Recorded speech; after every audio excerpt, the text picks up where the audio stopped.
Listo, señor Vidal. En mute. Ya.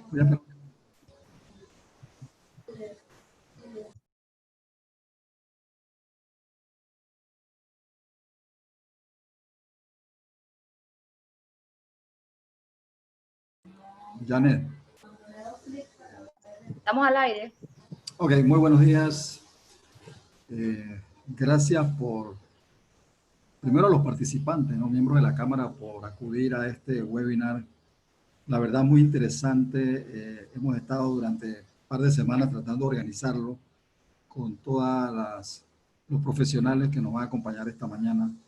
El tema de contrataciones públicas en tiempos de COVID-19 y la debida transparencia. Un tema que yo diría que muchos de nuestros empresarios han estado esperando para poder conocer más de cerca de parte de los actores principales que han estado cerca del trabajo con esta ley. Y en este caso yo quisiera agradecer, en primer lugar, a Quijano y Quijano por ese interés que ha tenido de tratar de organizarlo. Especialmente en esta firma Alex Ugasti, gracias, y va a estar con nosotros incluso tratando el tema. Pero también quiero saludar al doctor Barzallo de Transparencia Internacional, por supuesto al ingeniero Fuentes de Contrataciones Públicas, y agradecido también por la presencia suya aquí, y por supuesto nuestro moderador, a José Murino de Sanjuri Asociados. En un momento José va a tomar uso de la palabra, él va a moderar la experiencia, va a presentar a los facilitadores y también va a decir cuál va a ser el formato y cuál es el orden en que ellos van a proceder. Pero yo sí quisiera agradecerle a todos ustedes, agradecerle a los participantes y a todos los miembros que posteriormente lo van a poder ver, porque esto luego va a las redes de la Cámara, luego va al YouTube de la Cámara, a la página web de la Cámara, y mucha gente lo va a estar mirando una vez que nosotros lo presentemos aquí en vivo. De tal manera, pues, que en nombre del presidente de la Cámara, Jean-Pierre Lenadier, de su junta directiva, como ustedes saben, recientemente tomó posesión del cargo. También quiero agradecer a nombre de la ingeniera Yané González y todo su equipo, que ya llevamos más de 25 webinars durante 3 meses y más de 3.500, casi 4.000 personas que han pasado por aquí. Eso significa la importancia que esto tiene y la importancia que le da la sociedad en general para poder participar en estos temas. Les doy la bienvenida a nombre de la Cámara, que tengan muy buenos días, disfruten la experiencia y ojalá pues que las personas que nos siguen reciban la información que están esperando. Gracias, y te pido, José, entonces que hagas la introducción. Hay que recordar que las preguntas van a aparecer aquí en el chat, en el mismo chat van a aparecer, las puedes estar mirando allí para que luego las puedas estar a cada uno de los panelistas, de los participantes, de los panelistas, les puedes estar preguntando de acuerdo a tu criterio, ¿no? Muy buenos días, adelante, José. Muchas gracias, Julio. Buenos días a todos. Hoy me ha tocado el privilegio de compartir con este selecto grupo, especialistas en la materia de contrataciones públicas, el webinar que ha organizado la Cámara de Comercio sobre contratación pública en tiempos de COVID y la debida transparencia en los actos públicos. Estará con nosotros, en primer lugar, exponiendo el director general de Contrataciones Públicas, el ingeniero Rafael Fuentes, con el tema reformas y pilares de la contratación pública. Seguidamente, el licenciado Sugasti, de la firma Quijano y Quijano, con manuales de procedimientos, guías de uso de la plataforma y comentarios a la ley 153 del 2020 que reformó el texto único de la ley 22. Y como último panelista está el doctor Carlos Barzallo, de Transparencia Internacional, que nos va a hacer una exposición sobre la transparencia en los procesos de compra del Estado. Así que sin más preámbulos, le cedo la palabra al director general de Contrataciones Públicas, Rafael Fuentes, para que empiece con su exposición.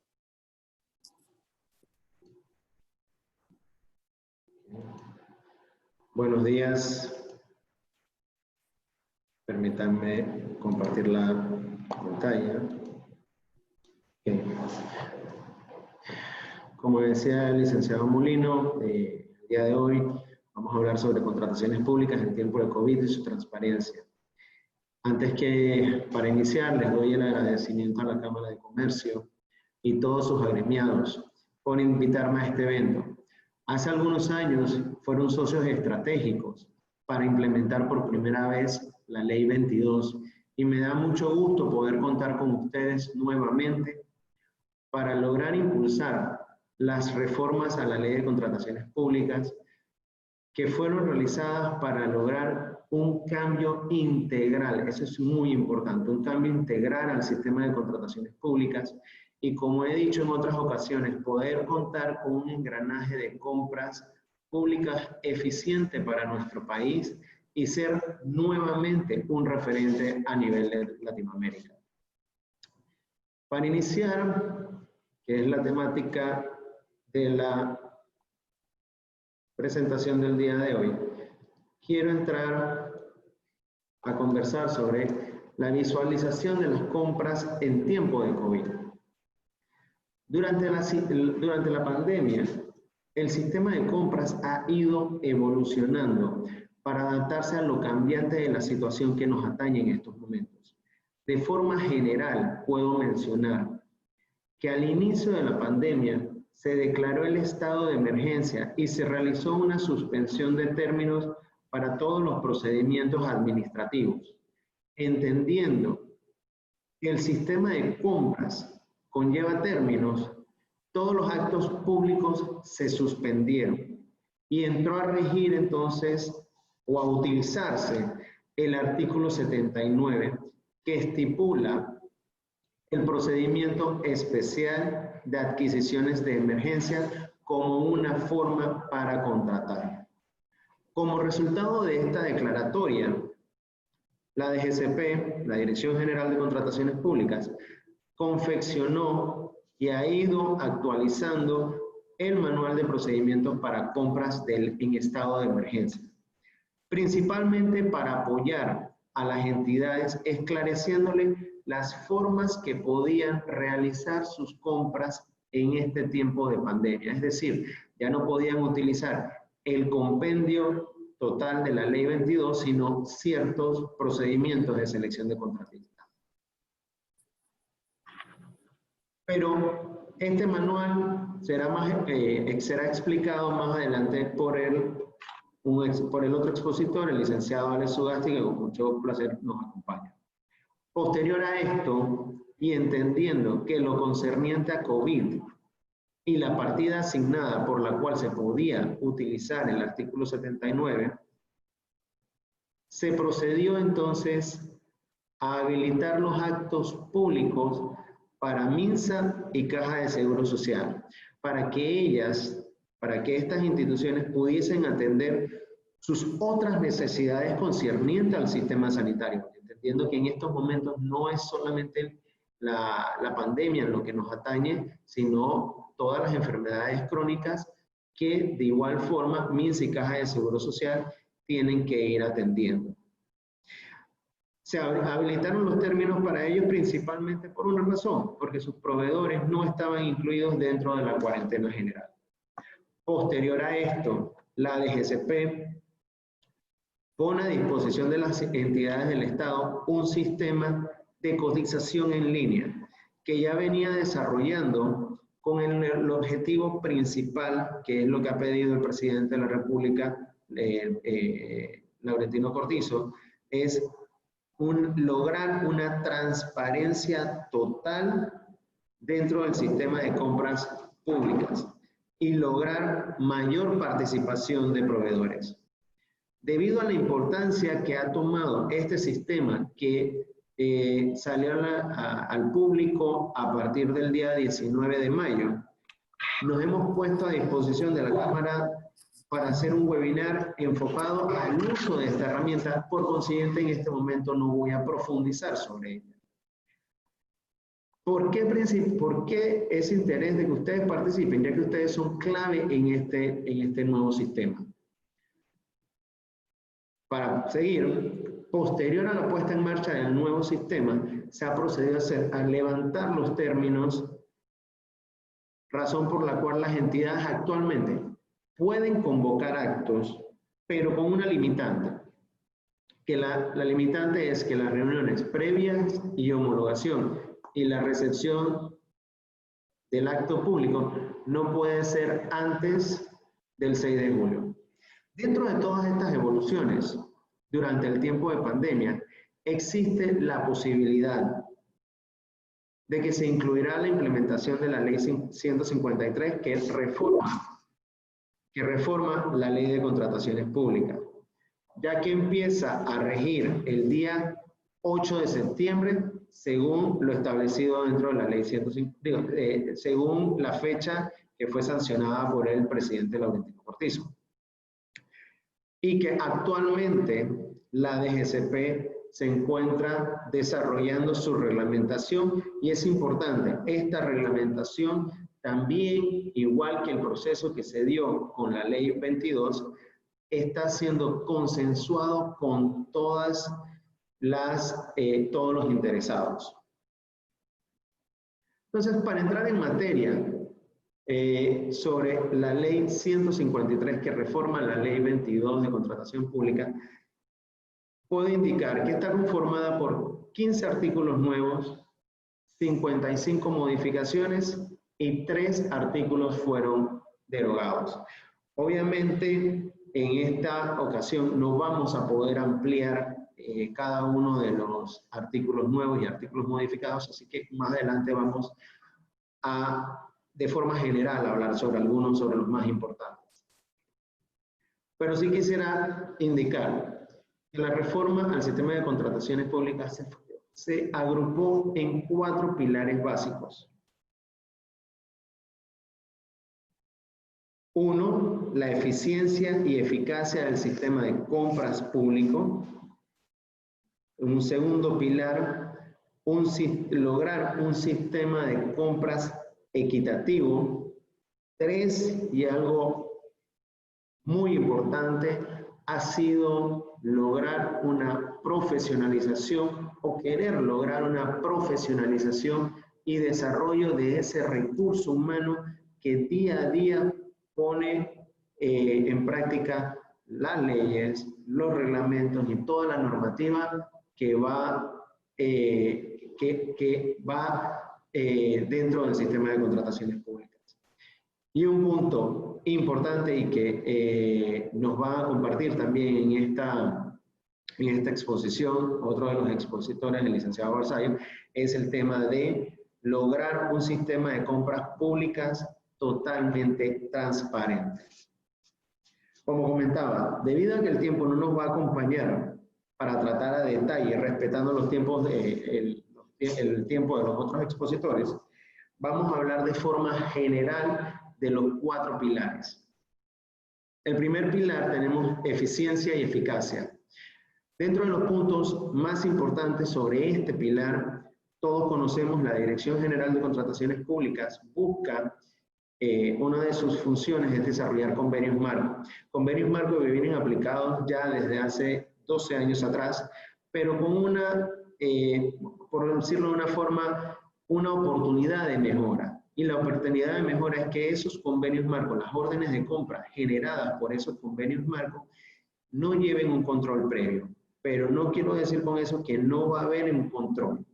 Va a haber un control a nivel de la licitación que desarrolla la Dirección General de Contrataciones Públicas. Es decir, la licitación de convenio marco va a llevar refrendo, que actualmente no lo lleva.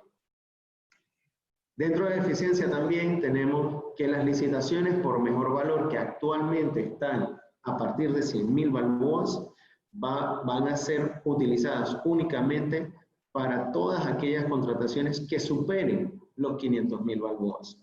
Un punto muy importante para buscar una eficiencia y buscar una mayor participación de proveedores es que las fianzas de propuestas que estaban para todos aquellos actos arriba de $50.000 se pasan a 500.000 balboas. O sea, todas las órdenes de todas las licitaciones que sean por debajo de 500.000 balboas no van a requerir fianza de propuestas. Los participantes no van a requerir presentar la fianza de propuestas. Pero no con esto quiere decir que ahora se va a generar un descontrol y un incumplimiento por parte de los proveedores, entendiendo que ningún proveedor quiere incumplirle al Estado. Pero, de igual forma, el proveedor que en su momento de ser adjudicado no firma o se niega a firmar la adjudicación o aceptar la adjudicación, entonces entrará una etapa de inhabilitación por parte de para ese proveedor de un periodo de 6 meses. Adicional también, y son temas que ya la dirección ha ido trabajando, que es la estandarización de documentos.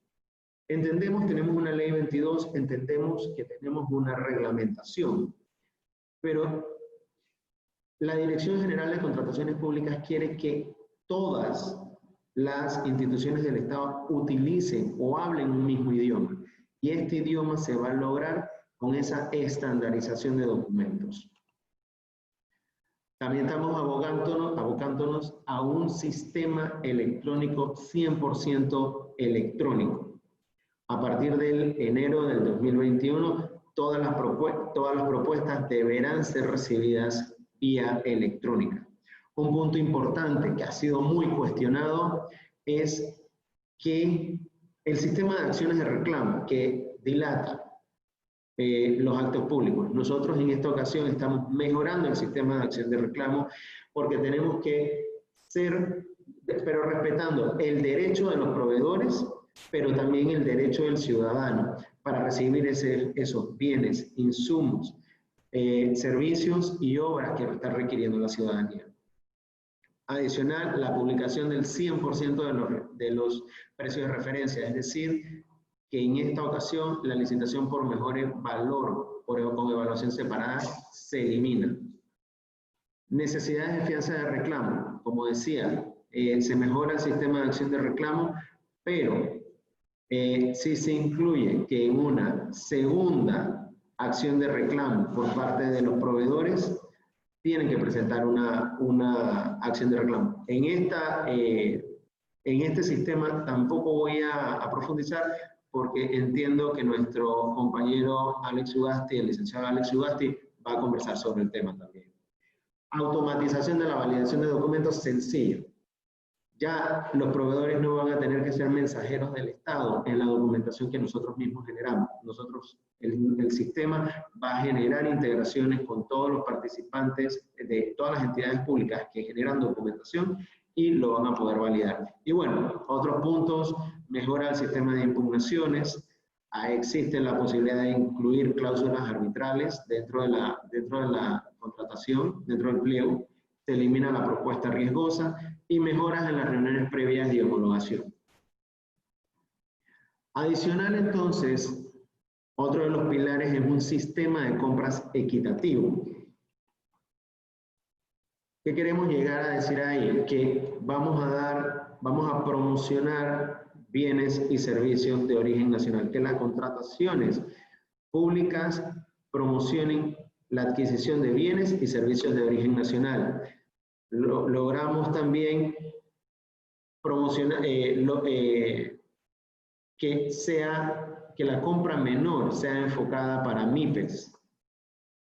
Promoción de empresas locales, entendiendo empresas locales como aquellas empresas que van a tener un beneficio o van a tener una ventaja sobre otras empresas que participen dentro del municipio donde ellas están participando, donde se está haciendo el proceso de contratación. Adicional también la promoción de empresas nacionales de construcción. Todas las licitaciones menores a $5 millones van a ser dirigidas o podrán ser dirigidas a empresas nacionales en el ámbito de la construcción. Y de igual forma, para respetar, como comentaba anteriormente, los tiempos de los demás expositores, tenemos otros puntos, otros artículos que fueron incluidos dentro de este pilar, que es tener compras socialmente responsables, compras sostenibles, compras sustentables y compras para pobreza multidimensional. Este concepto de pobreza multidimensional lo van a poder ver también dentro de la Ley de Contrataciones Públicas. Y un punto importante, en realidad, un pilar importante que hemos querido enfatizar, y es uno de los puntos que esta administración va a tratar de desarrollar enteramente, es la profesionalización y desarrollo. Había un concepto de que a un servidor público de compras tú nada más le dabas la ley y le dabas la normativa en general, el compendio de normativas, ley y reglamento, y el servidor público podía salir a comprar. Ya él sabía cómo comprar. Entonces, lo que queremos hacer nosotros en este caso es profesionalizar el servicio público, el servidor público, en lo que respecta a saber comprar. Saber comprar no se aprende con una ley y una normativa. Se aprende entendiendo cuál es la necesidad que tiene la unidad usuaria, cuál es la oferta, cuál es la demanda.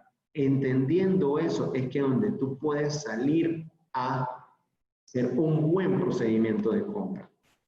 ¿Y cómo se va a lograr eso? Con una capacitación continua. Más adelante voy a comentar de una plataforma que vamos a sacar, y dentro de esta plataforma vamos a incluir un e-learning, este sistema de webinar que ya estaba incluido dentro de la nueva plataforma, que voy a comentar más adelante, pero entonces sí nos estamos abocando completamente a una capacitación continua, y es importante, no solamente enfocado a esas 40 horas que tenía la legislación anterior, sino que va a depender de las necesidades. Estamos analizando diferentes perfiles, un comprador básico, un comprador estratégico, un comprador de obras, de grandes obras, o sea, hay diferentes perfiles a nivel de compras públicas. Vamos a desarrollar un código de ética en compras públicas, manuales y guías de contrataciones. No nos vamos a quedar con la ley y el reglamento, sino que vamos a profundizar más a manuales y guías de contratación. Se afirma de un pacto de integridad por parte de los usuarios o compradores y también los usuarios proveedores. Pero eso sí, también tenemos deberes y tenemos derechos. Aquí hablamos de los derechos. Deberes también va a ser la multa a los servidores públicos, la aplicación de multas que no cumplan con las normativas correspondientes. Y también hay un artículo dentro de la Ley de Contrataciones Públicas sobre la destitución de los servidores públicos y cuáles van a ser las razones. Y por último, pero obviamente no menos importante, ya que ese es uno de los pilares a nivel de nuestro gobierno, es el pilar de transparencia. Y lo primero que puedo comentar es sobre la conformación de las comisiones evaluadoras o verificadoras. Va a ser un sistema totalmente aleatorio que va a tener una base de datos y el sistema va a ir asignando las diferentes conformaciones de la comisión o de los diferentes integrantes de la comisión para cada uno de los actos públicos. Tenemos también un observatorio de contrataciones públicas. No me voy a detener mucho aquí porque tenemos a nuestro expositor Carlos Barzallos, quien nos va a profundizar sobre el tema de transparencia, pero estamos incluyendo observatorio de contratación pública enfocado principalmente a manejar todos los datos abiertos en compras públicas. Ya nosotros como dirección estamos hablando sobre un portal que se va a encargar solamente de poner de una forma transparente todos los datos que maneja el sistema de contrataciones públicas. Se amplía la incapacidad legal para contratar. Y un punto importante, la confección de estudios de mercado, la obligatoriedad de confeccionar estudios de mercado para todas las licitaciones que así lo requieran. Y como decía, un nuevo portal de contrataciones públicas que si se nos va a permitir, vamos a tenerlo listo ya para enero del próximo año. Y también los procedimientos excepcionales, otro de los puntos que incluye, que es que van a estar la obligatoriedad de tener 3 cotizaciones para cada uno de los procedimientos de selección. Procedimientos excepcionales, disculpen. Y por último, también de forma general, tenemos precios de referencia del mercado, que va a ser una competencia por parte de la dirección es importante indicar, las competencias de la Dirección General de Contrataciones Públicas se han ampliado bastante para tratar de llegar a ser ese árbitro en tema, ese árbitro o ese, más que árbitro, ese facilitador a nivel de contratación pública. Las empresas morosas en municipios no van a poder contratar, modelamiento digital de obras públicas y también las adendas hasta un 25% que anteriormente estaban un 40%. Por último, pero no quisiera irme si, ya sé que me pasé algunos segundos, algunos minutos del tiempo, pero sí queremos indicar y volver a poner a disposición a la dirección para ese webinar que creo que es oportuno y lo vamos a ver con esta diapositiva sencilla que voy a mostrar.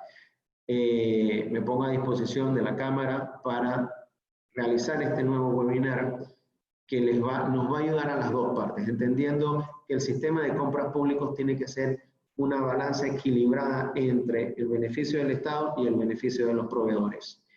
Nuestro enfoque es lograr el 100% de transparencia con eficiencia.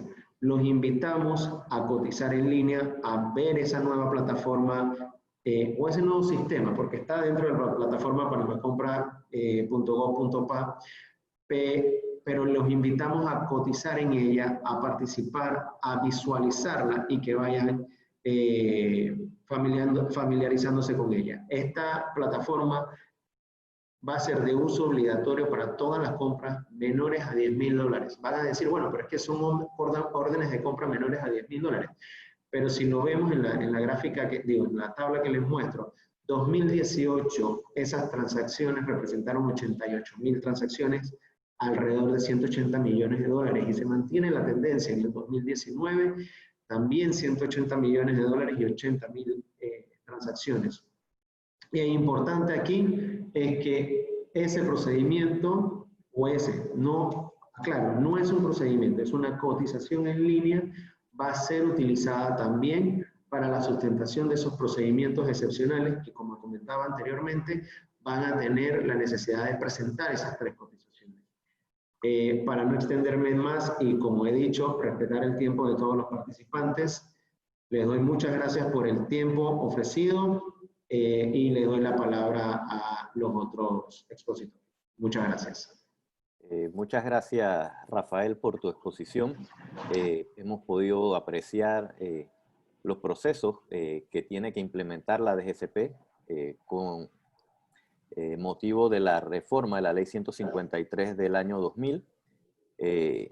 Nos han estado pidiendo la presentación, así que quisiera ver si nos las puedes hacer llegar.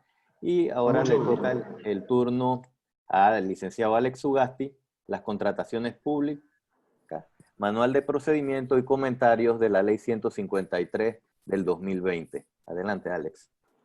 Hola, ¿qué tal? Muy buenos días a todos.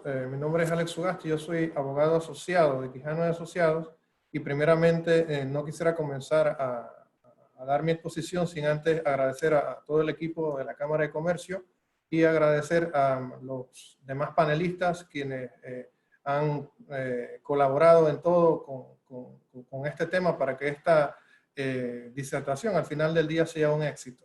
Y a los que nos acompañan por darnos esta oportunidad de llegar hasta ustedes. Entonces, sin más preámbulo, procedemos. Las contrataciones públicas en tiempos de COVID y su debida transparencia. Como ya mencionó el director Fuentes, la Dirección General de Contrataciones Públicas ha emitido sendos manuales de procedimiento para adquisiciones en estado de emergencia. Ha emitido también una guía de uso de plataforma para cotizaciones en línea y también emitió un manual especial de procedimientos que aplica para entidades exceptuadas de lo que es la suspensión de términos. El primer manual que quisiera explicarles, que fue el primero que se emitió, ahora estamos en una versión 3.2, que es una versión bastante actualizada, tiene o regula los procedimientos de adquisición en estado de emergencia que, como bien mencionó el director Fuentes, encuentran su sustento jurídico en el artículo 79 del texto único de Ley 22. y estos procesos de adquisición contemplan dos grandes escenarios. Un proceso con aprobación de traslado de partida y los procesos sin aprobación de traslado de partida. Pero quisiera mencionarles para que se comprendiera qué es esto del traslado de partida, a qué se refiere.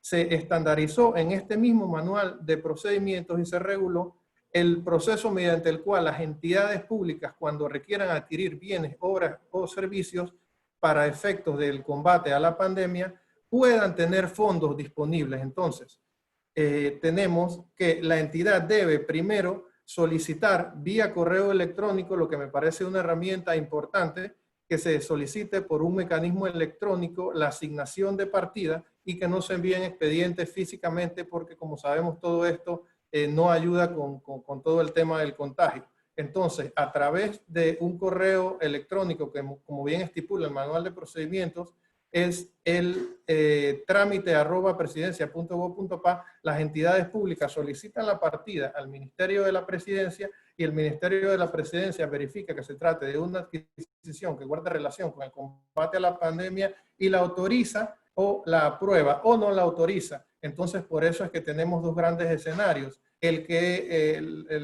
Las compras que se van a realizar cuando se tiene un traslado de partida de estos fondos que el ente rector, como les mencioné, es el Ministerio de la Presidencia, en el sentido de que es quien está llamado a autorizar o no estas contrataciones. Posterior a que se tiene la aprobación del traslado de partida, si estamos en el punto B que tengo en mi diapositiva, que es la compra por procedimiento especial de adquisiciones, la entidad entonces procede a utilizar el procedimiento de cotizaciones en línea, que les voy a explicar más adelante cómo es. Al final del día no es más que una herramienta tecnológica que permite que las entidades públicas soliciten por medio del sistema electrónico de contrataciones públicas Panamá Compra, soliciten la cotización por esa vía y que por esa misma vía los proponentes o las empresas o personas naturales interesadas en venderle al Estado o contratar con el Estado puedan hacer llegar la cotización en línea. Esto, a mi juicio, abona muchísimo al tema de transparencia, porque antes de tener esta plataforma de cotizaciones en línea, lo que se hacía era que las entidades públicas solicitaban por los mecanismos que tuvieran a bien, ya fuera por fax, por correo electrónico, a veces se trasladaban al mismo lugar o almacén de la persona natural o jurídica que les iba a presentar la cotización, a solicitar estas cotizaciones. Y no había transparencia en este rubro. Ahora, con esta plataforma de cotizaciones en línea, definitivamente se mejora esto y abona la transparencia, que es hacia donde estamos caminando, que es lo que piden todos, digamos, los administrados en este momento, que están ávidos de conocer qué es lo que se está haciendo con los fondos públicos. ¿Qué pasa? Antes de, una vez tú tienes tu traslado de partida, si esos bienes que tú estás solicitando están en el catálogo, tienes que comprarlo a través del catálogo, ¿sí? Entonces no realizarías el punto B que les acabo de explicar, que es el tema de cotizaciones en línea. ¿Qué pasa con el proceso sin traslado de partida? El proceso sin traslado de partida se aplica para, primeramente, cuando no tienes tu partida, o no tienes la partida, digamos, aprobada, tú puedes utilizar fondos propios de la entidad pública. ¿Y cuál es la forma de ejecutarlos? Lo primero que tienes que hacer como entidad pública es verificar si esa compra, esa adquisición que se pretende, ya sea de bien, obra o servicio, está listado en el catálogo electrónico de productos y servicios. Si está en el catálogo de convenio marco, se adquiere a través de convenio marco. Y si no está, entonces se realizan cualquiera de los otros tres procedimientos, el punto B, C o D que tengo, dependiendo del monto. Si es un monto abajo de $10,000, pues entonces lo que se va a hacer es que se solicitan cotizaciones en línea a través de la plataforma que ya les mencionaba. Si no, entonces se hace un procedimiento especial de contratación. Y en este punto quisiera hacer énfasis porque hay mucha confusión respecto a este tema. El procedimiento especial de contratación no es lo mismo que el procedimiento especial de adquisiciones en estado de emergencia. De hecho, están tipificados en dos artículos distintos. El procedimiento especial está en el 78 y se da para simples prórrogas y para contratar servicios legales que no sobrepasen los 3 millones de balboas. Entonces, no es exactamente lo mismo que el procedimiento especial de adquisiciones en estado de emergencia. Si bien es cierto, son dos procesos sumarísimos y especiales no es lo mismo, por eso quise hacerle la diferenciación para que estuviéramos claros en este punto. Y el punto D son las compras por procedimiento excepcional de contratación, que es lo que todos ustedes conocen como la contratación directa, la cual en este tiempo, como bien mencionaba el licenciado, el ingeniero Fuentes, no puede ser realizada a través del numeral 1 y el numeral 4 del artículo 73. ¿Por qué? Porque estos numerales requieren intención. Al requerir intención necesitaríamos de términos para ejecutar estas compras. Entonces es por esa razón que solamente se pueden en este momento ejecutar los numerales 2, 5, 6 y 7 del texto único de ley 22. Entonces lo otro es la guía al uso de la plataforma de cotizaciones en línea, que ya les he adelantado. Lo único que tengo que ampliar sobre este tema es que se concibe en 3 etapas. Una primera etapa para cuando exista la suspensión de términos y una segunda etapa para cuando se levante la suspensión de términos y una tercera etapa final para cuando, habiéndose levantado la suspensión de términos, hubiese entrado en vigencia la ley 153 de 2020. Y se contemplan algunas excepciones al uso de la plataforma para aquellas entidades públicas que no tienen cómo ejecutar esos presupuestos por mecanismos electrónicos toda vez que no tienen acceso a Internet. En el manual especial de procedimiento de selección de contratistas, este manual a mi juicio es muy importante porque aplica a entidades exceptuadas de la suspensión de los términos, como por ejemplo el Ministerio de Salud, la Caja de Seguro Social y todas sus sedes.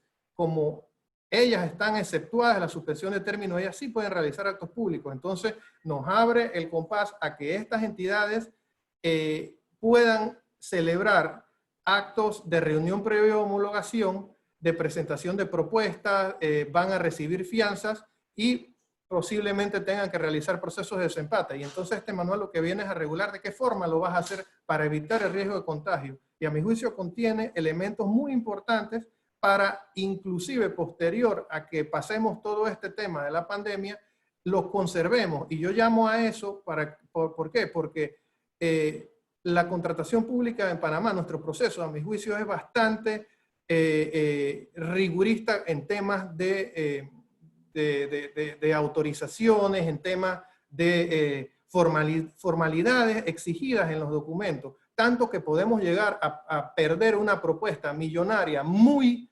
bien elaborada, muy conveniente para el Estado, simple y sencillamente porque al final del día no tenemos una firma de un testigo en el sello de la notaría que se plasmó en el documento. Eso, a mi juicio, no debe suceder en un sistema de contratación pública sano, y en Panamá está sucediendo. Entonces, ¿qué nos brinda? ¿Qué cosa nueva trae este manual de procedimiento? Muy interesante. Lo que nos deja es que podemos, como las entidades públicas pueden recibir documentación sin que esté autenticada, apostillada, e inclusive sí debe estar traducida, pero la traducción no se exige que el sello del traductor público autorizado esté impreso en el documento. ¿Por qué? Porque al final del día lo que se quiere es que darle la oportunidad a los proponentes de que presenten sus propuestas y a las entidades de recibirlas y calificarlas como que cumplen, siendo que le faltan esas formalidades, y al final del día solamente se las vas a exigir al proponente que le adjudicas a ese proponente. Entonces, al momento, obviamente, antes de la firma del contrato, sí necesitamos verificar, sí, por un tema de debida diligencia, que todo esto está en orden, las declaraciones juradas, entonces que sí sean rendidas ante notario público para que conlleven todo aquello de la gravedad del juramento y sus consecuencias. Entonces, tiene elementos muy importantes que nos permiten, al final del día, inclusive, adoptarlos a posteriori. A mí me parece que esta es la línea hacia la que debemos caminar para tener un sistema moderno de contrataciones y no quedarnos en la rigurosidad en cuanto a la documentación, que no garantiza para nada, desde mi perspectiva, lo que es el combate a la corrupción y no abona al tema de transparencia.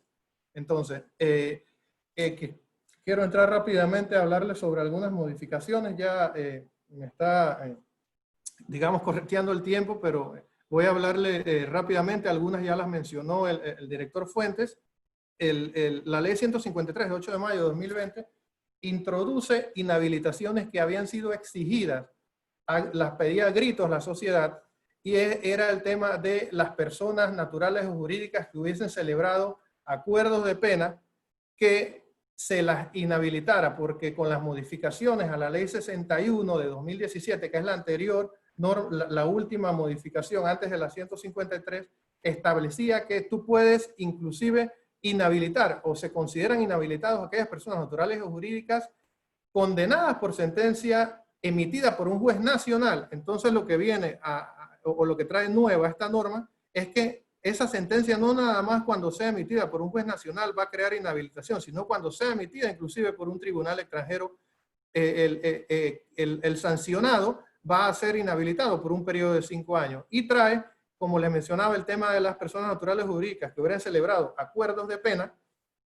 y las inhabilita por 3 años. Y aquí hay un punto importante que quisiera mencionar que me parece que yo no me sentiría bien si no hago esta observación, y es que si bien es cierto, se inhabilitó a las personas que hubiesen celebrado, a personas naturales y jurídicas que hubiesen celebrado acuerdos de pena, el último párrafo de este numeral 9, a mi juicio, hace ilusorio esta inhabilitación, porque establece que si esa cooperación que se dio para lograr el acuerdo de pena resulta eficaz para el esclarecimiento del ilícito, entonces no aplica la inhabilitación. Todos sabemos, y los que están un poco relacionados con el derecho penal saben, que si no se coopera, no se logra un acuerdo de pena. Entonces, no podemos, por un lado, estar diciendo que se va a inhabilitar a las personas que celebran acuerdos de pena, pero no se les va a inhabilitar cuando ese acuerdo de pena resulte o dé consecuencias benéficas para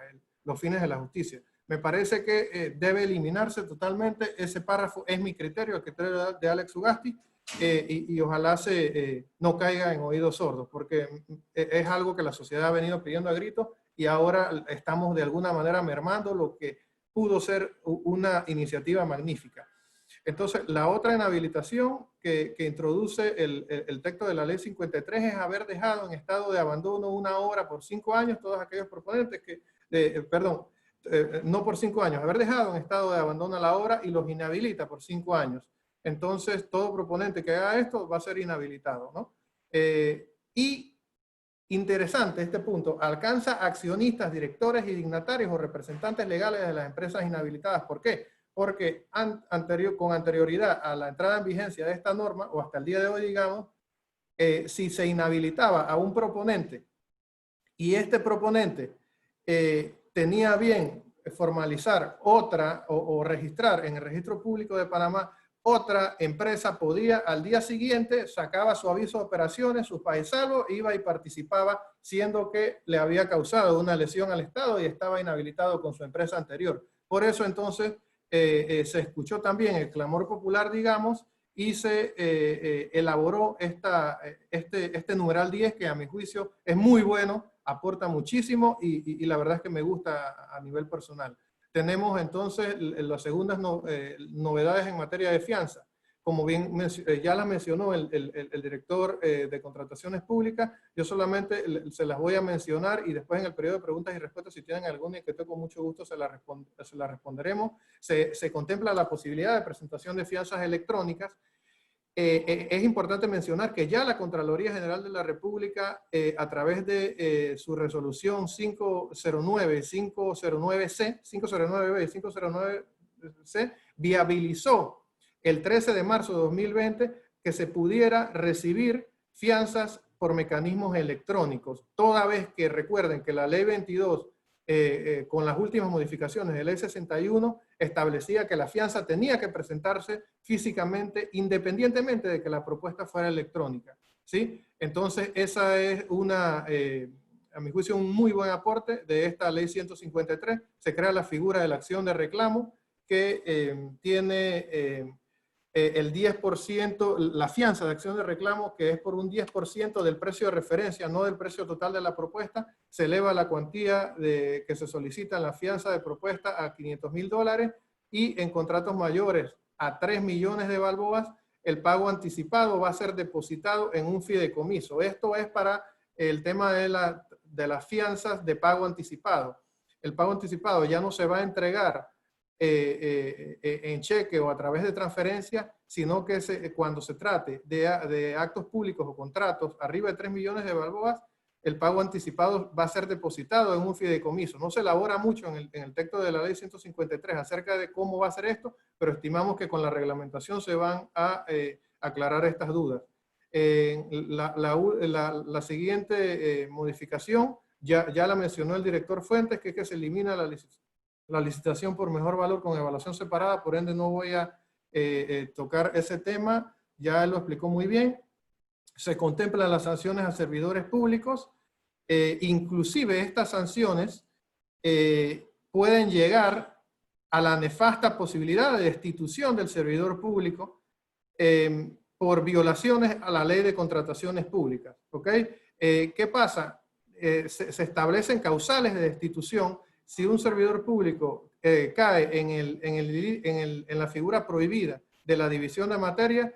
La sanción puede llegar inclusive a su destitución, por ejemplo, o si se favorece a un proponente con información privilegiada, también se puede optar por la destitución del servidor público. Y todo eso nos lleva a las nuevas competencias que se le atribuyen al Tribunal Administrativo de Contrataciones Públicas, porque en derecho administrativo sancionatorio y en cualquier derecho sancionatorio, tú debes dar el derecho del contradictorio. Y es que estos funcionarios públicos evidentemente se les está dando la facultad o la posibilidad de poder apelar a esa decisión que contempla su destitución. Entonces, ¿quién va a conocer de esta apelación? El Tribunal Administrativo de Contrataciones Públicas.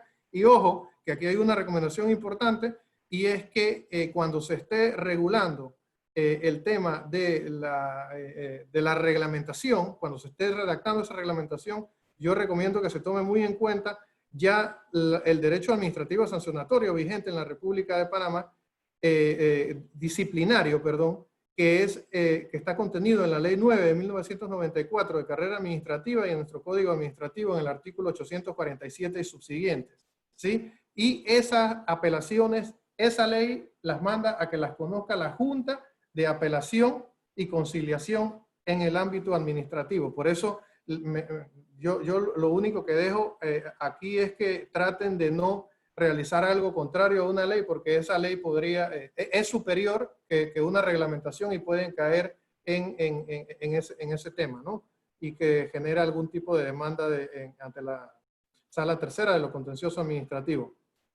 La siguiente modificación que quiero tocar rápidamente para no tocar mucho el tema del siguiente, el tiempo del siguiente expositor, es la modificación a la participación en consorcio. Aquí se elimina por completo la discrecionalidad que hasta el momento tenían los funcionarios públicos que redactaban los pliegos de cargos para el tema de la figura del consorcio. ¿Por qué? Porque usted veía pliegos que inclusive decían que se solicitaba todos los requisitos a todos los integrantes del consorcio. Señores, si se solicitan todos los requisitos a todos los integrantes del consorcio, entonces estamos desconociendo la naturaleza de la figura, la estamos asesinando. ¿Por qué? Porque si yo cumplo independientemente con todos los requisitos de un pliego de cargos, ¿para qué me voy a consorciar? Entonces aquí se elimina esa discrecionalidad que permitía a los funcionarios públicos realizar estas actuaciones y se dice que los requisitos estandarizados, digamos los 7 requisitos que están en la plantilla, que es los básicos, certificado de registro público, aviso de operaciones, los pagisalvos y los otros 3 que están ahí, deben ser presentados por absolutamente todos los miembros del consorcio. Y los demás, pues, con que sean presentados por uno, pues cumpliría con el pliego de cargos. Entonces, eso a mi juicio abona y me gusta mucho esta modificación. Con los cambios respecto al funcionamiento de las comisiones, ya el director Fuentes habló muchísimo sobre el tema, me pareció que lo abordó íntegramente. Y por eso voy a saltar al tema 8, que es las nuevas reglas para reclamos, porque aquí sí quiero hacer una observación. Si bien es cierto, yo entiendo lo que mencionaba el director Fuentes acerca de las nuevas reglas para reclamos y que había mucho abuso, yo comparto esa opinión en cuanto a esta herramienta jurídica. Realmente yo creo que se le fue un poquito la mano en esta modificación. ¿Por qué? Porque si bien es cierto, tú puedes regularlo, y yo estoy de acuerdo con el tema de la fianza del 10%, cuando sea contra un segundo informe, si tú sumas todas las modificaciones y las analizas, te das cuenta que están haciendo casi imposible la presentación de una acción de reclamo. ¿Por qué lo digo? Ok, antes teníamos 5 días con la ley 61, teníamos 5 días para hacer observaciones a un informe. Ahora solamente estamos, aunado al tema de la fianza, solamente tengo 3 días hábiles para realizar observaciones al informe. Y aparte de eso, en esos 3 días hábiles yo tengo que estudiarme todas las propuestas de todos los participantes en ese acto público, elaborar un escrito de acción de reclamo, y en esos 3 días tengo que presentar también otro escrito en la entidad, haciéndole observaciones, adjuntar esas observaciones a la acción de reclamo para ir corriendo, con mucha suerte, el tercer día hábil para realizar esas observaciones, que es el último día realmente que se tiene para una acción de reclamo, porque todos sabemos que al cuarto día, a las 8 de la mañana, suele suceder que las entidades públicas ya tienen adjudicado el acto, lo que enerva la posibilidad de que la Dirección General de Contrataciones Públicas lo admita. Entonces, aquí, por eso les digo, cuando vemos todo lo que vamos a tener que hacer en 3 días, yo no sé si será posible. Y aunado a eso, cuando se trate de una acción de reclamo interpuesta a un segundo informe, vamos a tener que gestionar una fianza dentro de ese término. Entonces, aquí es donde yo llamo la atención y ojalá no caigan en oídos sordos de que, si bien es cierto, estoy de acuerdo con el tema de la fianza del 10%, porque me parece que esto había que limitarlo un poco, porque sí había mucho abuso.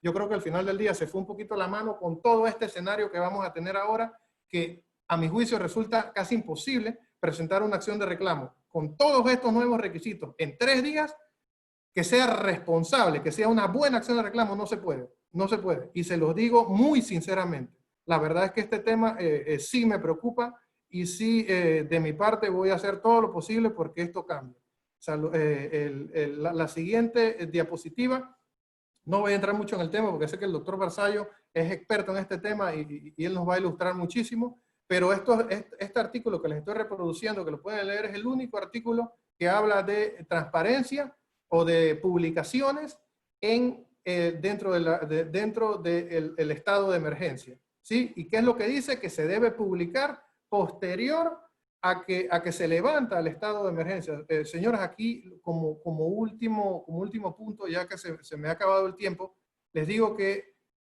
la verdad es que ninguna actividad del ser humano preveía o estaba preparada para esta situación en la que nos encontramos, y mucho menos lo estaban nuestras normas jurídicas que regulan adquisiciones públicas. Y por eso solo nos queda actuar de forma correcta.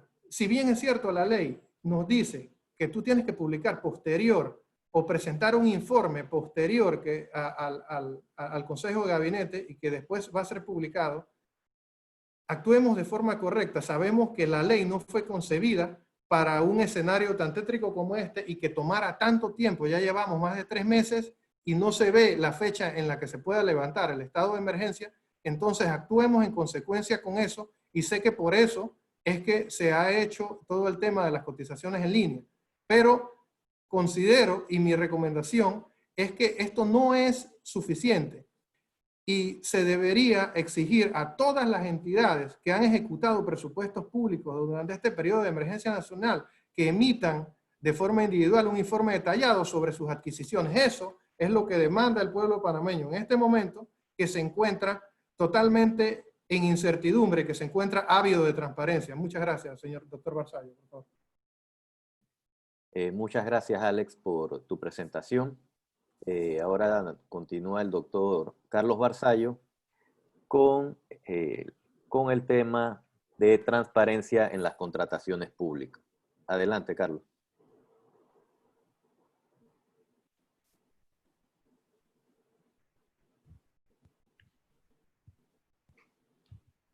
Muy buenos días a todos. Primero que nada, quiero agradecer a Oliver Muñoz de Quijano y Asociados y a la Cámara de Comercio por esta amable invitación para conversar con ustedes sobre este importante tema. Yo voy a referirme a, como dice el título, algunos problemas que encuentran en el procedimiento excepcional que hay de contrataciones públicas, y queremos ser positivos, brindar algunas propuestas concretas de soluciones. La idea no es criticar por criticar, sino construir todos juntos soluciones a los problemas.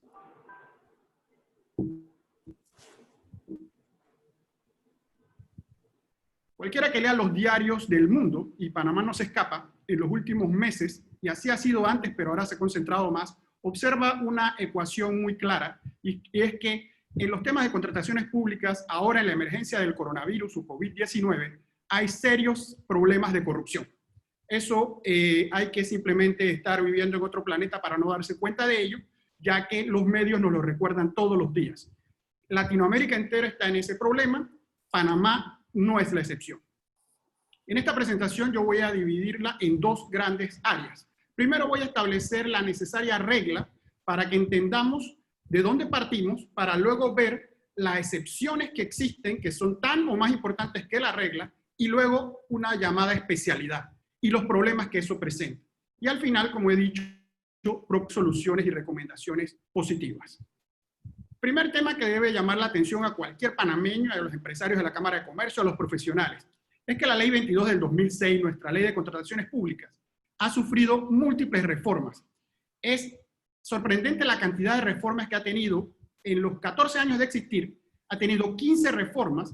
Eso abarca 4 gobiernos diferentes, no es un asunto para nada ni ideológico ni de otro matiz, es simplemente pragmático. Esas 15 reformas que van desde el 2006 siempre han ido con la idea de una supuesta mejora, pero no siempre ha sido así. Hay ocasiones que se han dado reformas que han legalizado situaciones que no debían ser legales. Y tenemos pues el último gran intento, que es la Ley 153 de 2020, que los anteriores expositores ya han avanzado sus bondades. El punto medular es que hay una especie de fetichismo con la ley.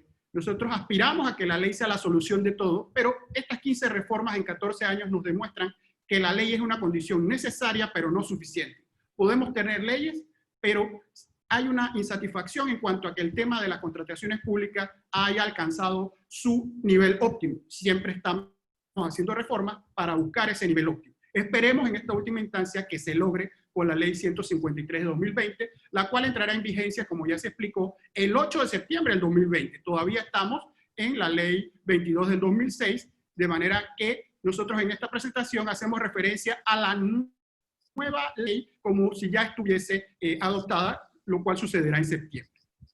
¿Cuál es el punto o trasfondo de nuestra idea? El mundo está cambiando y cada día es más exigente. Los panameños no nos hemos quedado atrás, exigimos más transparencia. Es una palabra cacareada, todo el mundo la pide, todo el mundo la dice.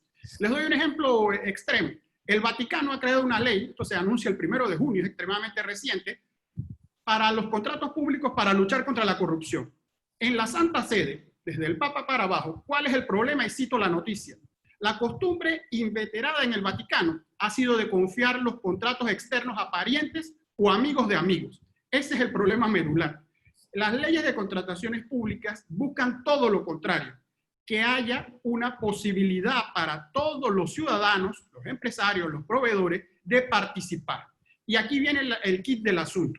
La ley, desde que nació, exige una lógica que hay que tener en cuenta. Se busca, lo primero, el mayor beneficio para el Estado y el interés público. Por eso es que se hacen los actos. Se busca seleccionar al contratista de una forma objetiva y justa. Y la propia ley nos dice qué es objetivo y justo. Es cuando se escoge la propuesta más favorable para la entidad y los fines que se buscan. Y por último, algo que defienden las cámaras de comercio, todos los gremios empresariales, todos los ciudadanos, es la libre participación de los interesados en los actos de selección de contratistas. Esto significa que favorecemos cualquier medio que permita participar. Las nuevas modalidades de corrupción no implican ahora, y menos en el futuro, el tema tan burdo de sobreprecios. No es vender a un precio excesivo, es tener la oportunidad de participar algunos y otros no. Es el principio de oportunidad en el poder participar. Es importante en la ley y matizar el tema de que alguien tiene que ser responsable de algo. En nuestra cultura que hemos ido creando es que la responsabilidad se diluye. La ley es bastante clara, la ley señala que lo son desde el despacho superior, los departamentos de compra, los jefes de compra. Hay una serie de personas que normalmente pasan desapercibidas, que son los primeros responsables. A esas personas, ya explicó el director, hay que capacitarlas. Uno de los principios de ética es que si la gente no sabe, puede cometer faltas por no saber. Sin embargo, también sabemos que gente que sabe mucho también comete faltas a pesar de saber mucho. Así que el conocimiento siempre es importante y se está mejorando. Es positivo que se hable de un código de ética de la contratación, que se den horas de educación continuada, que haya profesionalización. Eso siempre es bienvenido, pero nuevamente, igual que la ley, eso no es suficiente. Funcionario enmascarado puede cometer actos de corrupción si no es debidamente vigilado y supervisado. Lo positivo ahora es que además, o en lugar de la antigua multa que había 30% del salario bruto, se llega hasta la destitución. ¿Qué debemos ver para saber que esto funciona? Porque las leyes solas pueden ser maravillosas. Es ver estadísticas de aplicación de estas destituciones. Ser transparente en esos resultados. Si no, nos queda la duda porque Panamá aprueba normas que luego no tiene estadísticas que demuestran que las usa efectivamente. Vamos al tema fundamental. La regla y la excepción de la excepción. Y ahí está el kit del asunto. Hoy en día ya hay 6 formas de contratación. Cuando uno como abogado le tiene que contestar a un cliente, a un empresario, a un proveedor, ¿cómo se puede contratar con el Estado? El menú está servido. Es un buffet que tiene 6 platos y hoy día tiene 6, antes eran 7. Hay que hacer contratación menor, distintos tipos de licitaciones y la posibilidad de subasta de bienes públicos. Hay que mencionar particularmente, porque se le ha tratado de esa manera, las consultorías, que en un tiempo tuvieron, cuando eran menores de 300.000, totalmente por la libre, en el sentido de que no requerían ni procedimiento especial ni procedimiento excepcional, hasta que tuvo la Corte Suprema de Justicia resolver una demanda inconstitucional y decir que eso no tenía sentido. Igual que el tema de la promoción y publicidad en el extranjero. Esos 2 temas fueron enmendados ahora en la última reforma, pero fueron producto de una batalla legal que tomó años, con un fallo del 18 de abril de 2016 que se logró lo que para algunos parecía evidente. Y entramos en la segunda columna, que es la de los procedimientos excepcionales. Y ya explicaron los anteriores expositores que dentro de la excepcionalidad hay particularidades. Tenemos el excepcional, que lo voy a mencionar brevemente, el especial y el especial en adquisiciones por emergencia, que es la coyuntura donde nos encontramos. Y hay otros que también van por la libre, que tenemos el DAS, que es la Dirección de Asistencia Social, que es el de triste recordación, antiguo PAN, antiguo FES, antiguo FIS, que ha cambiado de todas las siglas y todos los nombres y siempre es un foco de problemas potenciales. Y tenemos ahora una novedad que puede ser positiva, la contratación por mérito. Ahí está el menú servido, ustedes van a tener acceso a esa presentación, nosotros se la mandamos a la cámara y el propósito es que la puedan ver porque el tiempo es más limitado para entrar en detalle.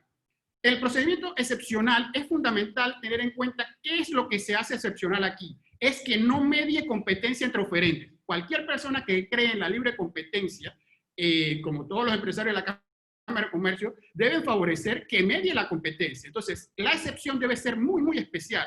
Antes, eran 7 supuestos por los cuales se podía acudir al procedimiento excepcional. Ahora no me place decir que son 11 los supuestos. Hemos aumentado 4 supuestos más de excepcionalidad. Algunos los vamos a ver, hacen más lógica que otros. Otros no tienen mucha lógica. Por ejemplo, el tema de la Asamblea Nacional o el tema de obras de arte, trabajos técnicos. Entro en detalle de los mismos. Lo positivo es que se ha tratado de poner algún tipo de cortapisa al procedimiento excepcional, haciendo unas barreras lógicas, por ejemplo, un estudio de mercado pertinente, el cual es una ventaja, pero tiene que tenerse cuidado con algunos problemas que pueden surgir. Es decir, ¿quiénes participan en ese estudio de mercado? Si usted se lo pide al que va a ser el futuro proponente, hay que tener cuidado en conflictos de intereses y imposibilidad, incapacidad legal para contratar. Está la idea de las 3 propuestas, que lo que busca es tener una especie de mini, voy a usar el término amplio, mini licitación, porque era sin sentido la vía de llegar directo al socio, al amigo, al partidario y no requerir por lo menos unas 3 propuestas. Aquí se tratan de salvar esos escollos. La urgencia evidente tiene unos conceptos que son fundamentales, pero se toman a la ligera. Tiene que ser una situación imprevista, impostergable, concreta, inmediata, probada y objetiva, que ocasione un daño material o económico que impida celebrar el acto. Hay muchas urgencias evidentes que no pasan esa prueba, ese test. Es simplemente se alega que es urgencia, pero no es tan evidente.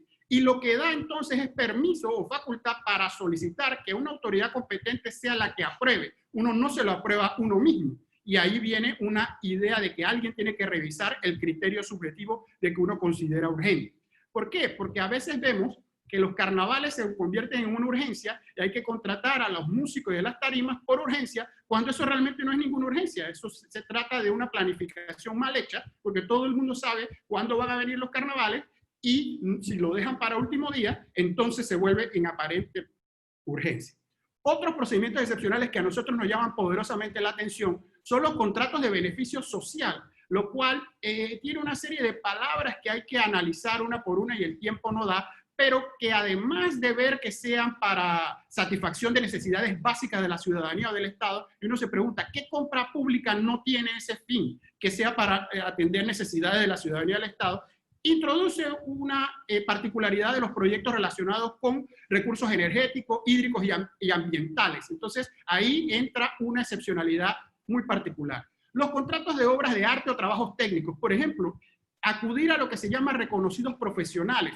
¿Qué hace un profesional de los 22.000 contadores que hay, de los 25.000 abogados que habemos, más especial que otro para ir por ese procedimiento excepcional? Y el más curioso para mí es la Asamblea Nacional, cuando las sumas exceden de 50.000, que son contrataciones por procedimiento excepcional. El procedimiento excepcional, a su vez, trata de tener algunos controles, como el informe técnico fundado, que hay que dar motivaciones. Es bien interesante leer esos informes, porque hay veces que no reúnen la explicación lógica. Tiene que hacerse un anuncio, pero como ya explicaron los anteriores expositores, el anuncio no lo hace todo el mundo, simplemente en 2 supuestos, los otros supuestos no hacen anuncio, y hay que aprobarse por la autoridad competente, que varía, y vamos a ver cuál es, y en el caso de tecnología siempre tiene que participar la Autoridad de Innovación Gubernamental, en los casos de más de 50.000. En cuanto a la autoridad competente, tenemos la Dirección General de Contrataciones Públicas en unos casos, en otros casos son las propias leyes orgánicas de los intermediarios financieros o las empresas estatales las que determinan quién es la autoridad en los montos que lo pueden hacer. Está en los montos mayores de 300.000 y menos de 3 millones el Consejo Económico Nacional y más de 3 millones el Consejo de Gabinete. Y ya aplicó el expositor que me antecedió, los procedimientos especiales. Ya no estamos en los excepcionales y no juego de palabras. Es excepcionales, 11 supuestos y ahora hay 3 casos especiales. Los interinstitucionales, compras entre instituciones, las prórrogas simples que le llaman de contratos que no excedan de 300.000 y una muy particular que es evidente que son de productos de experiencia o de casos particulares, que son los servicios legales, ya sea por demandas en tribunales o arbitrales, que de 3 millones o menos. Todas esas van por el procedimiento especial. Y viene el procedimiento de urgencia, al cual, o más bien emergencia, la palabra técnica que he utilizado es emergencia, ya que la Constitución Nacional no hace referencia a emergencia, sino de urgencia. El artículo 55 de la Constitución habla de declaración de urgencia nacional. Tenemos una resolución de gabinete ampliamente conocida de marzo 13 de este año, que va a dar problemas constitucionales, ya está demandada, porque está la discusión entre juristas sobre si se trata de la declaración de urgencia o declaración de emergencia. Eso produce un problema que debe encontrarse la solución. La famosa suma autorizada que cambió de manera importante, inició con 50 millones y superó los 420 millones. Y el periodo que se estableció para esto, que como bien han dicho, nadie sabe esto qué viene, cuánto tiempo va a tomar, y se estableció un periodo de 180 días calendario. Luego de esos 180 días, cuando se haga el reporte al Consejo de Gabinete, se publicará entonces a más tardar 5 días hábiles en Panamá Compras. Vamos a ver las recomendaciones de transparencia en ese tema. La Contraloría como órgano fiscalizador ha jugado también un papel, o lo está jugando, tiene una guía de fiscalización, la número 10, que está publicada en la Gaceta Oficial, y dice cómo ellos van a estar vigilando las órdenes de compra, el contrato y el refrendo. Yo me quedo con 2 ideas, es un formato bastante mecánico, un formato que va a temas, por ejemplo, que tenga el aviso de operaciones, preocuparse de los documentos, típicas gestiones documentales, donde se podría profundizar más, porque, por ejemplo, tenemos las sorpresas que se dan en otros países y en Panamá, de empresas que no están dedicadas a cierto sector, que venden productos a los cuales no se dedican y produce una serie de contradicciones de todo sentido. Y tenemos el tema del beneficiario, que se preocupan, voy a hablar más detallado sobre el mismo, se preocupan simplemente que el cheque salga al nombre del mismo proveedor y no de otro, pero el tema de beneficiario da para mucho más que este procedimiento simplemente mecánico. Los controles principales que yo quiero mencionar ahora mismo son los siguientes. Hay una incapacidad legal para contratar que señala la propia ley en el artículo 19. Ojo, esta no es la inhabilitación. Esta es una incapacidad legal. La ley dice que usted no puede contratar si usted ha intervenido, y es importante la palabra, en cualquier forma, en la preparación, evaluación, adjudicación o celebración del procedimiento de selección de contratistas. Y más importante aún, en el procedimiento excepcional de contratación o en el especial. Es decir, por ninguna de las tres vías que existen, si usted ha participado, intervenido en cualquier forma, usted no puede. Porque ¿cuál es el problema que hemos visto en casos antiguos de corrupción y están documentados y hay hasta jurisprudencia? Se ha declarado abiertamente por los confesos de que ellos mismos le daban a la empresa ganadora la oportunidad de preparar ellos mismos sus pliegos de cargos. Es decir, es evidente que habían participado en la preparación de las reglas del juego. Y eso no es un problema de inhabilitación por corrupción, es un simple problema de incapacidad legal. Usted queda por mandato de ley incapacitado para contratar. El tema de las comisiones evaluadoras lo han mencionado los dos expositores. Nos parece muy bien el sistema de lista aleatoria para el tema de los profesionales privados, pero hay una necesidad imperiosa de verificar los conflictos de intereses. El tema está en que estos conflictos se tienen que conocer, declarar y supervisar. De otra manera, es letra muerta la norma que diga cosas que luego no se pueden medir o cumplir. Lo mismo va con la inhabilitación de inhabilidades de servidores públicos, que es obvio que el jefe de despacho no puede celebrar contratos consigo mismo y no lo puede hacer por interpuesta persona, ni puede ser socio de las empresas que son proponentes.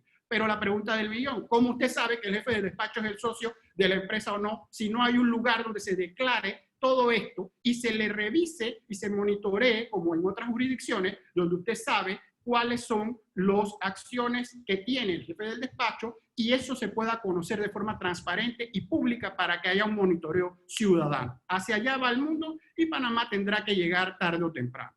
Los beneficiarios finales son la clave de este tema. La ley 22 tiene unos inicios, unos intentos, requiere que las acciones sean nominativas en los casos de selección de contratistas de más de 50.000. Y hay que dar una declaración jurada de quién es el beneficiario final, la persona natural, que tenga al menos el 10% del capital.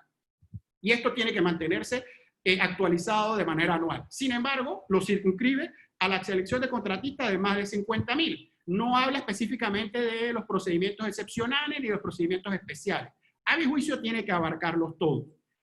Otro artículo de la ley es más generoso porque obliga a que todas las acciones de todos los proveedores tengan que ser 100% nominativas. Las acciones del portador están en franco desuso, por lo cual esto puede no ser una gran novedad. Hay también una facultad directa de tener acceso a libros de contables y eso está en la propia ley. Y la reforma ahora introduce para beneficiar o tratar de ayudar a las empresas nacionales el concepto de una empresa nacional es aquella que tenga por lo menos 80% de sus beneficiarios finales sean panameños, lo cual obliga a saber entonces quiénes son los beneficiarios finales. Esto hay que unirlo a una nueva ley que hay en Panamá, la ley 129 del 2020, que trata del registro único de beneficiarios finales. Mi aporte concreto aquí es que la Dirección General de Contrataciones Públicas debía ser uno de los entes que tenga acceso a ese registro, que no es público y al cual tienen acceso unas contadas instituciones. Solo así podrá verificar que se cumple el tema de beneficiarios finales en contrataciones públicas. ¿Qué quiere recomendar Transparencia en los últimos minutos? Yo les recomiendo ver el vínculo que se pone en esta filmina, que es un trabajo muy valioso que realizaron los capítulos de Transparencia Internacional de Latinoamérica.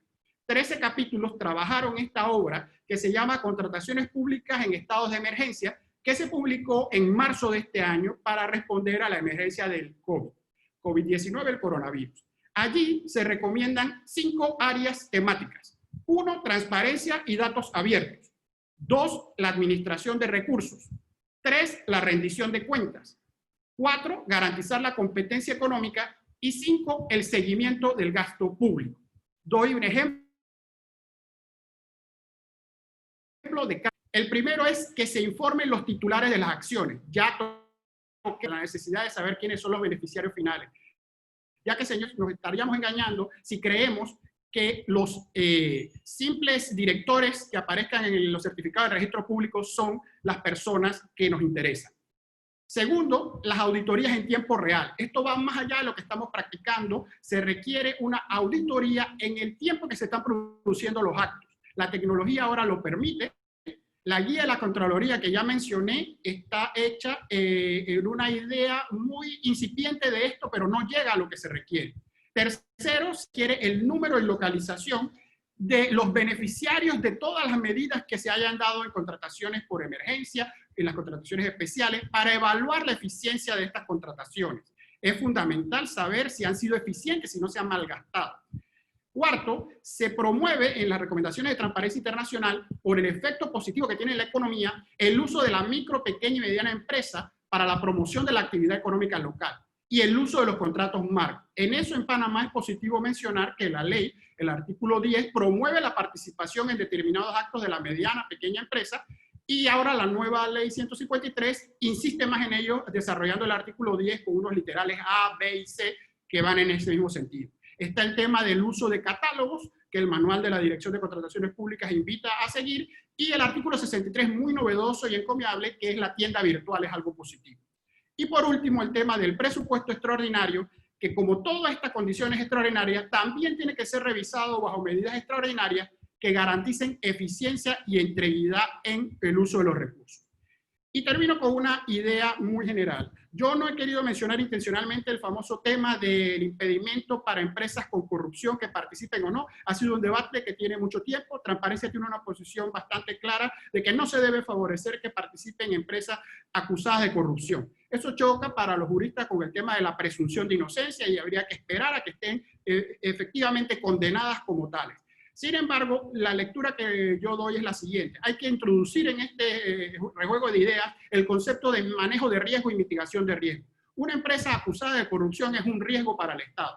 Si en el futuro es condenada, esa empresa le va a tener problemas para proveer los bienes o servicios al Estado. Ese riesgo hay que medirlo, hay que cuantificarlo y hay que darle una forma de mitigarlo, que puede ser a través de crearle una prima, crearle una necesidad de poner más que los demás, y de esa manera ese se vuelve un competidor mucho menos atractivo. La idea es sencilla: participa porque no se le puede impedir que participe, presunción de inocencia, pero lleva la carga de tener ese lastre que no lo puede evitar, que es estar acusado, todavía no condenado, por corrupción. Y de esa manera el proceso, el riesgo lo asume él y no lo asume el Estado. En realidad, el tiempo es el peor enemigo. Yo en 20 minutos he querido dar una presentación que podría tomar el doble, pero la idea es que ustedes la tengan y la puedan aprovechar, y estoy disponible para todas sus preguntas en la etapa de preguntas y respuestas. Muchas gracias a todos. Muchas gracias, Carlos. Excelente presentación. Ahora nos vamos al periodo de preguntas y respuestas. Pueden mandarlas a través del chat. Yo he hecho un listado de las que se han presentado hasta el momento. La primera sería para el director de contrataciones, el ingeniero Fuentes. ¿Cuál es el procedimiento para accesar a las compras en línea? Nos están preguntando. Hola. Ok. Recordemos, es cotización en línea. Después de la cotización es que entonces inicia el procedimiento de selección de contratista como compra menor o el que llegue a aplicar.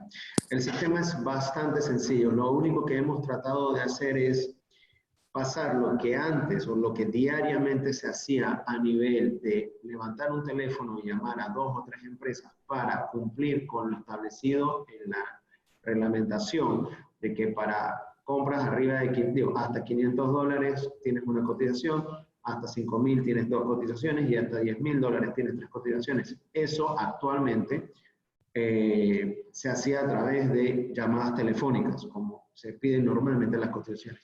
Lo que hemos querido hacer es que esa cotización sea pública, totalmente pública, entendiendo la cantidad de transacciones que se hacían. Así que el sistema es bastante sencillo. Está en nuestra página panamacompra.gov.pa. Hay 2 formas que te puedes enterar. Si tú como proveedor te encuentras registrado dentro del portal Panamá Compra y estás registrado dentro del rubro donde se está convocando, o donde, no quiero hablar de la palabra convocar, donde se está solicitando la cotización en línea, el mismo sistema te va a enviar un anuncio de esa nueva solicitud o esa cotización en línea que se está generando. Y adicional, para que tampoco fuese que solamente se van a enterar los que están registrados en el rubro, también se ha puesto a nivel del mismo portal. En el portal va a haber un acceso donde dice cotización en línea, y todos los proveedores que están registrados o los que no están registrados en el portal pueden visualizarlo. Eso sí, con la única limitante es que para poder ofertar, para que sea público para todos los proveedores, el quien va a ofertar tiene que estar registrado para tener un usuario y una contraseña para ingresar electrónicamente su cotización. Y el tema, inclusive en estos momentos, no es limitante el registro en el registro de proponentes del Estado, porque ese registro se hace vía electrónica también. En ese mismo orden de ideas, nos preguntan si se ha contemplado que estas contrataciones en línea no choquen con los convenios marco, porque pareciera que están solicitando cotizaciones en línea de productos que están registrados o que ya están en convenio marco. Miren, como decía, vamos a cumplir un mes de haber sacado a la luz pública ese sistema que ya se estaba desarrollando, porque ya habíamos identificado esto, y estamos en constantes modificaciones. Ya va a haber una nueva versión porque hemos tomado en consideración todas las observaciones que nos están llegando de entidades, de proveedores, para entonces ir perfeccionando el sistema. Nos han hablado, y lo vi dentro de las preguntas, el tema de las 4 horas, o sea, de que las cotizaciones, la solicitud de cotizaciones están habilitadas por 4 horas. Estamos evaluando eso para tener en consideración tanto la agilidad que te representa el procedimiento de selección de contratistas de compra menor, pero también el derecho de los proveedores de poder participar en todas las contrataciones del Estado. Ok, hay otra pregunta. ¿Cuándo estaría lista la reglamentación a la Ley 153 y si pueden compartir el borrador con la Cámara de Comercio? Mire, la reglamentación, el tiempo es de 4 meses, porque la implementación de la nueva ley es, a diferencia de las otras modificaciones que se hicieron a la Ley de Contrataciones Públicas, siempre se hablaba de 6 meses. Nosotros solicitamos a la Asamblea que fuese de 4 meses por la necesidad de tener un sistema de contrataciones moderno. Nosotros ya estamos en proceso, porque ya estamos en proceso de confección de esa reglamentación, porque adicional a la reglamentación nosotros que tenemos que entrar en un proceso de modificación de plataforma y adicional el tema de capacitación a los usuarios. Así que en realidad la reglamentación debiese estar no más tardar de 1 mes para poder iniciar los otros procesos que tenemos que hacer, que es, como decía, la plataforma, para después de cambiar la plataforma, comenzar las capacitaciones, que seamos sinceros, va a ser complicado en esta nueva normalidad que tenemos, pero tenemos que ingeniárnoslas y ser innovadores en estas nuevas metodologías para poder capacitar a todas las instituciones, a todos los funcionarios y a todos los proveedores. Licenciado Sugasti, la modificación a la participación en consorcio aún es restrictiva. ¿Cómo se puede participar con una fábrica extranjera que no está registrada en Panamá y que obviamente no tiene los pagisalvos locales? Ok. Sí, lo que pasa es que actualmente el proceso de contrataciones públicas, o digamos todas las regulaciones en materia de contratación pública, no impiden a una empresa que no sea panameña, que no esté registrada, que participe y presente propuestas y compita en un proceso licitatorio. Es válido, es de hecho viable y de hecho el texto único de la Ley 22, cuando usted lo examina en todo su contexto, se da cuenta que él procura, el texto único procura que se implemente o se reciba la mayor cantidad de propuestas, independientemente si se trata de empresas nacionales o extranjeras. Eso es para la participación en el acto público, y de hecho en el decreto 40 se establece una serie de regulaciones a efecto, por ejemplo, de los pagisalvos de Caja de Seguro Social y el pagisalvo emitido por la Dirección General de Ingresos, de que pueden inclusive empresas que no lo tienen porque no están radicadas en Panamá participar a través de una declaración jurada de que no tienen actividades en Panamá. Entonces, por eso es que en esa misma línea, y yo coincido con ese planteamiento. No sería sano restringir nuestras contrataciones públicas, y de hecho me parece que estaríamos violando todos los convenios que al efecto han sido ratificados por Panamá en materia de tratados de libre comercio, si nosotros restringimos de esa forma, por lo cual sería peligroso hacerlo, y yo no lo recomiendo. Entonces, para contestar su pregunta, sí es viable, y esas empresas extranjeras pueden consorciarse con una empresa que conozca el mercado panameño y que tenga todos sus documentos en orden, y obviamente pueden presentar una propuesta en equipo, una propuesta con joint venture, asociación accidental de cualquier tipo, y siempre y cuando cumplan con todos los requisitos de empleo de cargos, es perfectamente viable que se les adjudique y se les refrende un contrato. Eso sí, para el refrendo del contrato, al momento de la firma necesitas estar inscrita, necesitas registrarte, porque el Código de Comercio sí te exige que tú debes estar inscrito en el registro público panameño, así sea como una sociedad extranjera, para poder realizar actos de comercio. Entonces, entendiéndose esto como un acto de comercio, deberías estar registrado al momento de la firma del contrato, que es un momento muy distinto al momento en que se presenta una propuesta. Uno es la etapa precontractual, o la etapa de la competencia del proceso licitatorio, y la otra sería más que todo la etapa de formalización del contrato, en la que te van a exigir que tú, como empresa adjudicataria, formalices todos tus requisitos que te piden las leyes panameñas, para que así puedas firmar el contrato y que sea viable para la Contraloría General de la República refrendarlo. Gracias. Gracias.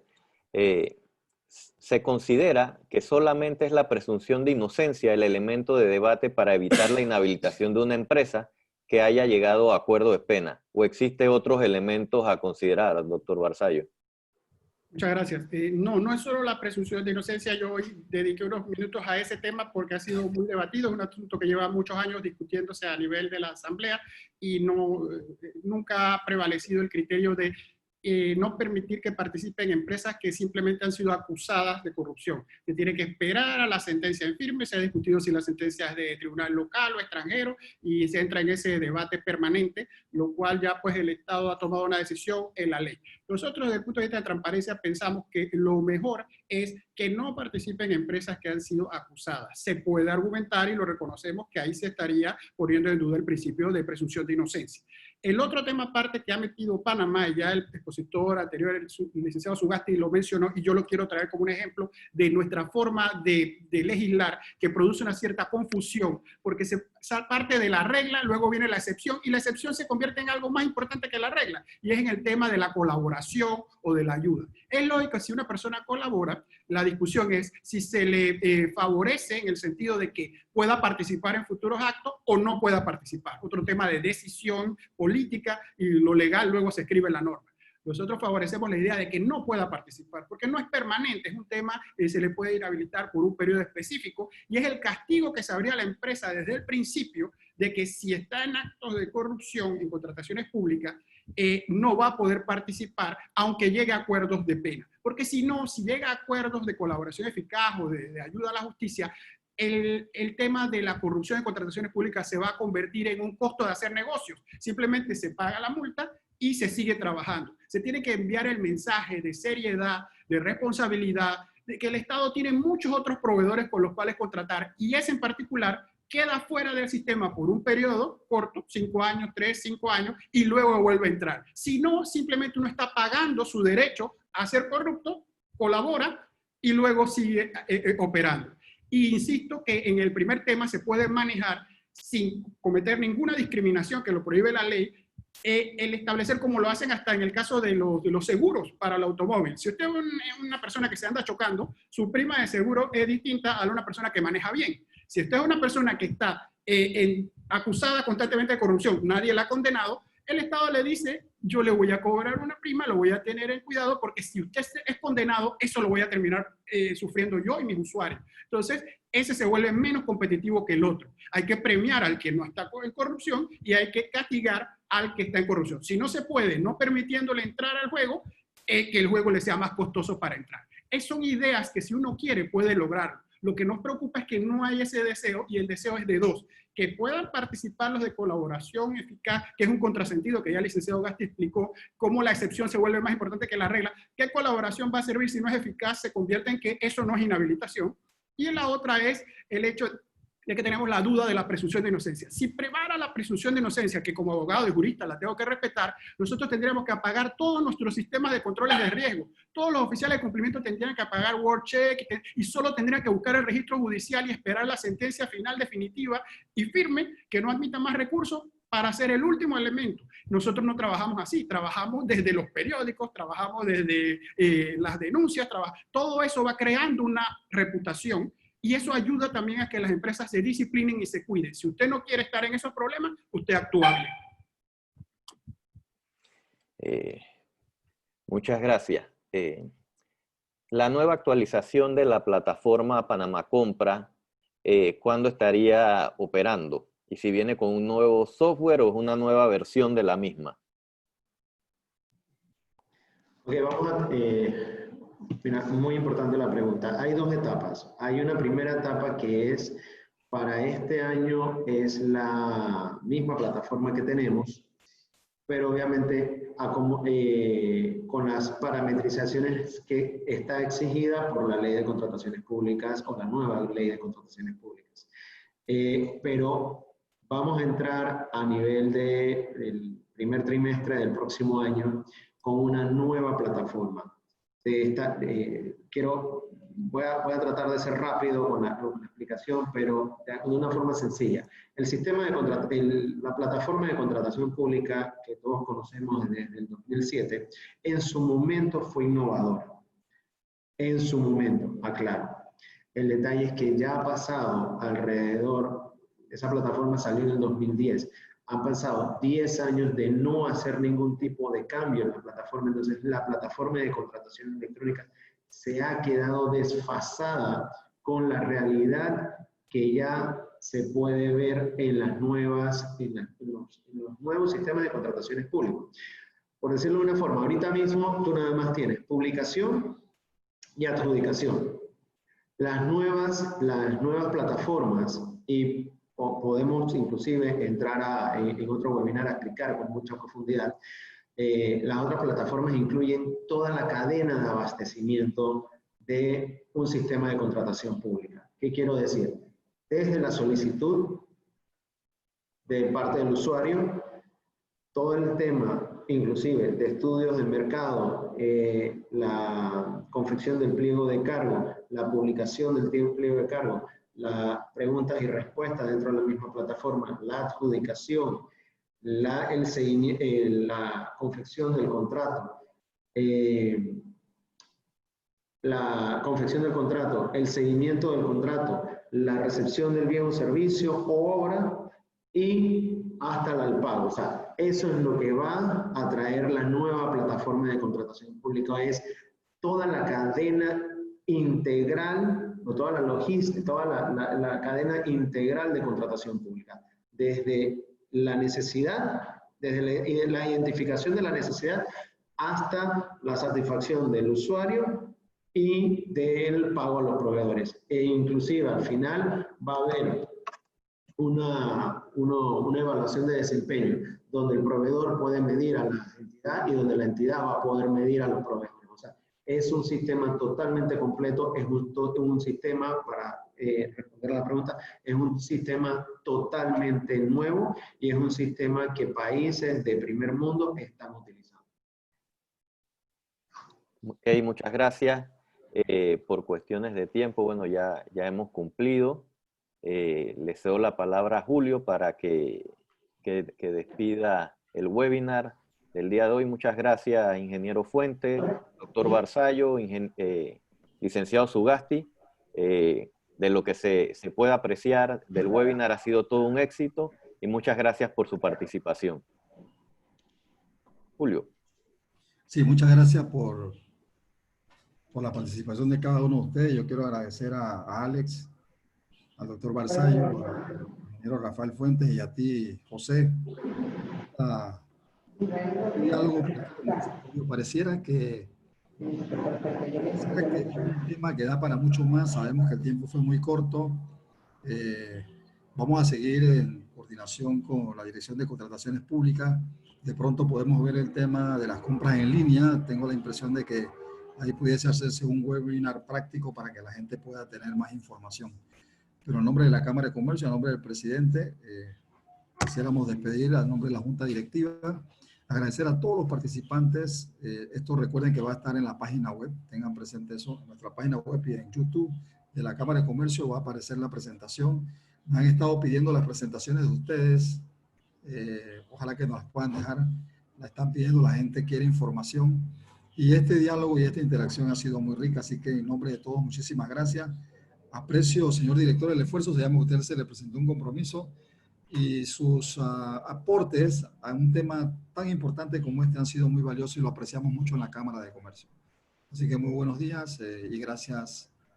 Que tengan un resto de día fructífero y productivo. Gracias. Muchas gracias a todos. Muchas gracias a todos. Gracias, gracias. Placer.